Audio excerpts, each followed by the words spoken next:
Pernah kepikiran nggak gimana sih para ilmuwan bisa siyakin itu bilang kalau sebuah metode baru itu beneran berhasil, bukan cuma untung-untungan aja?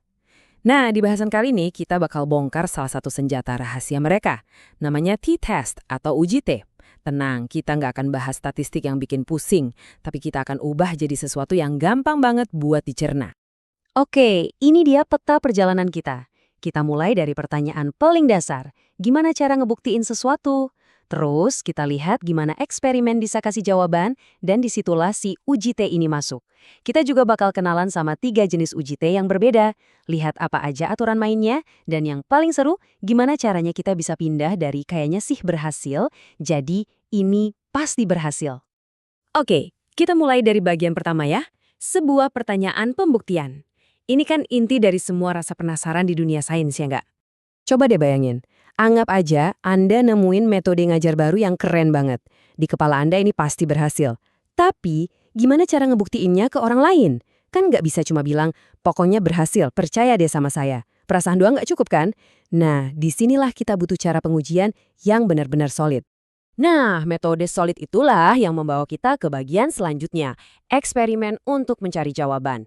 Ini nih cara ilmiah buat nemuin kebenaran. Di dunia sains, ini punya nama keren, penelitian eksperimental. Tapi konsepnya sederhana banget kok. Jadi kita ambil 2 grup. Grup pertama kita kasih perlakuan khusus, misalnya metode ngajar baru Anda tadi. Grup kedua, yang kita sebut kelompok kontrol, ya dibiarin aja seperti biasa. Setelah itu, tinggal kita bandingin hasilnya. Dan tahu nggak, kenapa cara ini powerful banget? Karena para ahli setuju, ini satu-satunya metode yang benar-benar bisa membuktikan hubungan sebab akibat. Jadi, kita bisa tahu pasti kalau hasil yang beda itu ya gara-gara perlakuan kita tadi, bukan karena hal lain. Oke, jadi kita udah selesai eksperimen, datanya udah kekumpul. Terus, gimana cara kita baca data ini? Nah, disinilah alat kita muncul, uji T. Anggap aja ini semacam detektor perbedaan buat data kita. Jadi, uji T itu apa sih sebenarnya? Gampangnya gini, ini adalah alat statistik buat ngebandingin nilai rata-rata dari 2 kelompok. Tujuannya buat ngejawab satu pertanyaan penting. Perbedaan yang kita lihat ini beneran ada efeknya atau cuma kebetulan aja? Uji T ini bantu kita misahin mana sinyal yang asli dan mana noise atau gangguan acak di data. Tapi, tunggu dulu, nggak semua perbandingan itu sama. Sama kayak tukang. Kita butuh alat yang pas buat kerjaan yang pas. Makanya ada beberapa jenis uji T. Yuk kita lihat 3 skenario utamanya. Yang pertama, ada yang namanya uji T sample independent. Ini kita pakai kalau kita mau ngebandingin rata-rata dari 2 kelompok yang beda total, nggak ada hubungannya sama sekali. Contoh paling gampang, ngebandingin nilai rata-rata siswa di sekolah A sama siswa di sekolah B. Kan muridnya beda-beda semua tuh. Nah, inilah alat yang kita perlukan.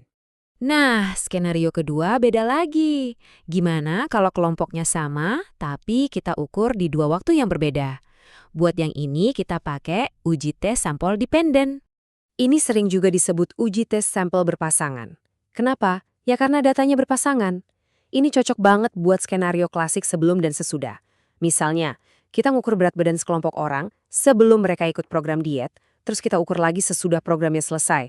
Orangnya kan sama. Jadi datanya berpasangan. Oke, yang terakhir ada uji T satu sampel. Kalau yang ini, kasusnya agak unik. Kita cuma punya satu kelompok, terus kita bandingin rata-ratanya sama sebuah standar atau target. Contohnya keren nih, ada kedai pizza yang janjiin pengiriman 30 menit. Nah, mereka bisa pakai uji ini buat ngecek rata-rata waktu pengiriman kita beneran di bawah 30 menit nggak ya? Atau cuma omong doang? Nah, tabel ini ngerangkum semuanya dengan rapi. Jadi kita bisa lihat langsung bedanya. Independen itu buat 2 grup yang beda, kayak sekolah A lawan sekolah B. Dependen itu buat grup yang sama, tapi diukur 2 kali, kayak nilai sebelum dan sesudah. Terus, one sample itu buat satu grup lawan satu standar.